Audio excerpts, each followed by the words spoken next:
Hello friends, எல்லோரும் எப்படி இருக்கீங்க? இன்றைக்கி நான் மதியானத்துக்கு பருப்பு சாதம் செஞ்சுருந்தேன். ரொம்பவே நல்லா வந்தது.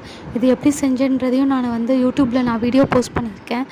நீங்கள் மறக்காமல் அந்த வீடியோவை போய் பாருங்கள். இதோட லிங்க் நான் டிஸ்கிரிப்ஷனில் கொடுக்குறேன். ஸோ சாதம்லாம் செஞ்சுட்டு சாப்பிட்டு முடித்ததுக்கப்புறம் நான் ஃப்ளிப்கார்ட்டில் ஆன்லைனில் ஒரு ப்ராடக்ட்டை ஆர்டர் பண்ணியிருந்தேன். அது என்னென்னா, ஃப்ரிட்ஜில் நம்ம வெஜிடபிள் ஸ்டோர் பண்ணக்கூடிய ப்ராடக்ட் தான். அது இன்றைக்கி வந்தது. ஸோ அதோடய பார்சல் எல்லாம் பிரித்து பார்த்தேன். நான் 6 பாக்ஸ் வந்தது.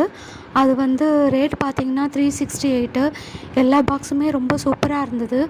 இது லென்த்து ரொம்ப பெருசாகவே இருந்தது. நம்ம இப்போ முருங்கைக்காயெலாம் கட் பண்ணி வைக்கணுன்னா இது தாராளமாக இதோட ஸ்பேஸ் யூஸ் ஆகும். நல்லாயிருக்கு ப்ராடக்ட்டு, நல்லா ஸ்ட்ராங்காகவும் இருக்குது. ஸோ இந்த ப்ராடக்டெல்லாம் நான் எடுத்து வீடியோ முடிச்சுட்டு அதுக்கப்புறம் இன்றைக்கி நான் செடிக்கு தண்ணி ஊற்றுறதுக்கு சாயங்காலம் மாடிக்கு போனேன். அப்போ இந்த பூவை